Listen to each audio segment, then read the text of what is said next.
penalaran minat, bakat, dan kesejahteraan. Oke. Pos yang ketiga adalah biaya penelitian. Pos yang keempat adalah biaya investasi. Pos yang keenam adalah biaya investasi sarana. Pos yang ketujuh biaya investasi prasarana. Oke. Tolong begini, kadang-kadang ada juga yang bertanya ke saya, apa itu sarana, Pak? Ada prasarana? Itu pula ya. Supaya kita sepaham juga. Terkadang tidak ada yang tidak bisa membedakan apa itu sarana, apa itu prasarana. Kalau sarana, ya tidak bisa diangkat-angkat ya Bapak Ibu. Sarana olahraga adalah lapangan olahraga ya. Jadi lapangannya itu tak bisa dipindah-pindah itu. Tapi yang bisa dipindah-pindah adalah net, netnya.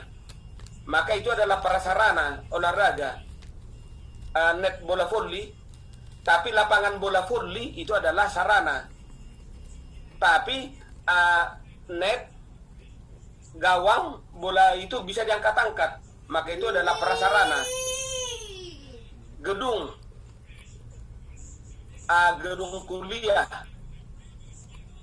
kuliah, laboratorium, itu adalah sarana. Supaya nanti investasi ya. Tapi di laboratorium itu ada nanti meja, ada nanti peralatan instrumen, ada kulkas, bergantung jenis prodi dan laboratoriumnya. Maka itu adalah prasarana yang bisa dipindah-pindah, diangkat-angkat. Itu saja supaya mudah kita pahami. Jadi yang kalau sarana adalah gedung, lapangan, seperti itulah sarana. Oke, itulah dulu yang pertama. Yang kedua, biaya operasional pendidikan, gaji, biaya dosen, gaji honor. Maka sering kita ketua prodi atau dekan tidak tahu berapa gaji masing-masing dosen. Tapi data ini ada di bagian keuangan kita masing-masing Bapak Ibu. Gaji dosen termasuklah itu adalah tunjangan-tunjangan sertifikasi. Termasuk di dalamnya. Termasuklah itu kalau guru besar kehormatan. Masuk di dalamnya.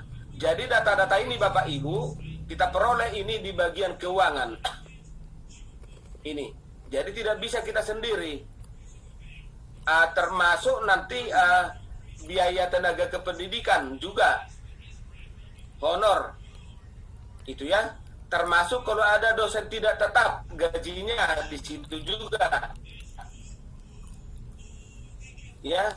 Kemudian pegawai-pegawai yang honorer di biaya B di fakultas. Tetapi supaya mudah di fakultas ada di prodi. Kalau di fakultas itu ada 46 orang dosen. 46 orang. Berarti gaji dosen yang 46 orang itulah pada TS2, pada TS1, pada TS. Lalu di antara 46 orang itu, di prodi pendidikan matematika misalnya ada sebanyak 8 orang. Maka tentu di TS di sini akan lebih sedikit dibanding di sini. Maka tentu yang 8 orang di sinilah tadi gajinya berapa, dan ini hanya ada di bagian keuangan Bapak Ibu, hanya bagian keuangan, termasuk yang B. Kemudian C, biaya ada di bagian keuangan ini, di WR2, di UPD2. Kenapa? Karena yang membeli alat-alat sampai kepada penghapus, spidol, kapur tulis adalah ini dari pusat ini. Dia hanya fakultas itu hanya membagi-bagi ini. Maka ini juga di bagian perlengkapan, di bagian keuangan dan perlengkapan bisa sampai kepada untuk laboratorium. Alat-alat laboratorium kimia ada di biaya operasional pembelajaran. Ini untuk fakultas UPPS ini. Maka di prodi berapa? Saya sering begini katakan ini, karena namanya biaya operasional pembelajaran dan biaya operasional tidak langsung. Gas, air, pemilihan gedung, sarana ini, semua datanya ini ada di universitas ini. Kalau, jadi saya selalu gini Bu, membuat pendekatan. Kalau universitas itu memiliki 6 fakultas, supaya mudah bagi anak maja di sini. Itu aja saya bilang selalu. Pendekatan daripada kita repot-repot mencari angka kan itu kan. Lalu data dari fakultas kami sudah dapat Prof. Tapi yang dari program studi yang kami tidak ada karena selama ini pengelolaan berpusat di fakultas. Saya share data saya Prof. Oleh sebab itu Bu, karena kita pun di prodi sama sekali tak pernah pegang uang ini, maka tentu kita nanti akan meminta itu ke fakultas. Data-data itu semua prodi akan meminta ke fakultas. Tapi sering saya buat gini juga pendekatan Bapak Ibu. Ini kan biaya operasional pendidikan di fakultas ini kan sudah ada di fakultas. Andaikan sulit dihitung-hitung kalau fakultas itu memiliki 4 prodi. Saya bilang untuk mudah supaya mengisi ini bagi 4 aja di sini, itu aja saya bilang. Untuk mempermudah pendekatan daripada kadang-kadang susah menghitung-hitungnya. Baik, Prof. Seperti itu. Ya. Kadang-kadang ya tim kita di fakultas pun mungkin sulit mencari waktunya untuk memang jumlah dosennya pun kan bisa berbeda itu. Jumlah mahasiswanya pun bisa berbeda. Maka daripada susah-susah kita bagi 4 aja lah. Itu pendekatan. Atau setelah kita bagi 4, kalau rasanya mahasiswa kita jauh lebih banyak dengan prodi lain, bahkan negosiasi kita buat bagi 4, tambahi dikit-dikit ke kita, seperti itu aja. Yang pasti gitu. Sampai biaya operasional kemahasiswaan juga begitu. Pendekatan aja supaya ada di sini. Jadi pada TS2 itu dibagi 4 ke TS2 di prodi. Seperti itu aja tadi semuanya. Biaya penelitian inilah mungkin yang bisa yang di fakultas ini justru mereka fakultas akan bisa mengisi ini kalau prodi sudah mengisi. Biaya PKM juga begitu. Biaya PKM untuk ketiga TS oleh fakultas itu akan bisa diisi kalau prodi sudah mengisi. Berbeda tadi biaya operasional yang disuplai dari pusat. Karena prodi itu hanya menerima tetesan hujan dari pusat melalui fakultas. Sebaliknya, kalau biaya penelitian itu justru fakultas itu menerima tetesan dari prodi. Maka tolong Bapak Ibu prodi sesuai dengan yang kita buat tadi, biaya penelitian sesuai tabel 3 tadi, yang kita buat tadi jadi 32 kan? Dimasukkanlah itu di setiap TS ini.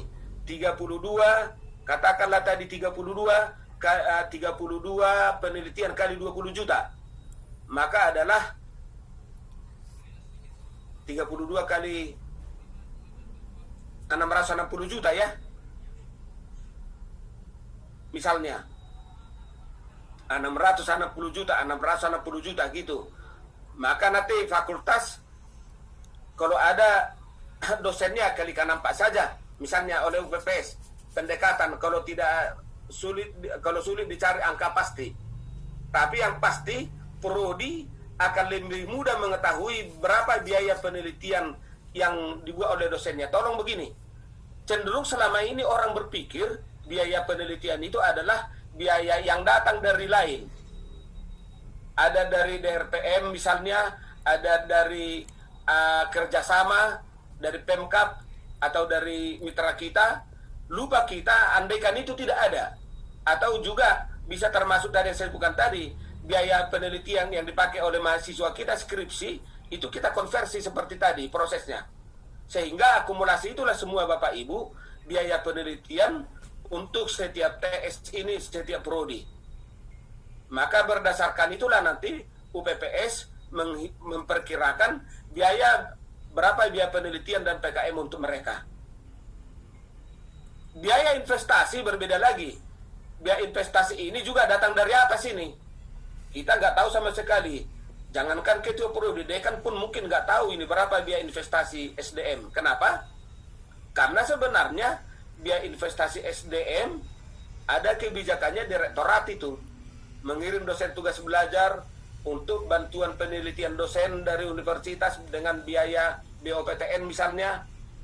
Kemudian mengirim dosen mengikuti pelatihan dan sebagainya. Ini juga datangnya nih Bapak Ibu dari pusat. Ini. Dan bisa jadi ini untuk tiap fakultas berbeda. Bisa jadi tiap fakultas. Maka tolong nanti Bapak Ibu diminta ke rektorat berapa biaya investasi untuk fakultas kita. Jangan-jangan ada juga prodi yang tidak dapat titisan biaya itu tadi. Jangan-jangan. Tetapi kalau kita nanti nggak enak. Maka sering saya sarankan supaya semua sama-sama enak. Maka kalau ada 4 prodi bagi 4 aja biaya investasi ini ke setiap prodi tadi. Itu aja kita buat. Karena toh juga di sini tidak dirinci investasi apa. Apakah itu untuk bantuan tugas belajar dosen? Apakah itu insentif kepada dosen yang menulis buku ISBN, insentif bagi dosen yang ada publikasi jurnal internasional bereputasi misalnya, dan lain-lain. Tentu banyak hal-hal seperti itu. Yang keenam, biaya investasi sarana dan prasarana. Ketujuh, ini pun ada di pusat ini. Jadi tolong Bapak Ibu nanti bertanyalah ke pusat dan nanti itulah dititiskan berapa ke prodi juga. Kira-kira itu Bu maksudnya. Ada yang pertanyaan atau kurang jelas? Terima kasih Prof. Untuk dana sudah jelas Prof.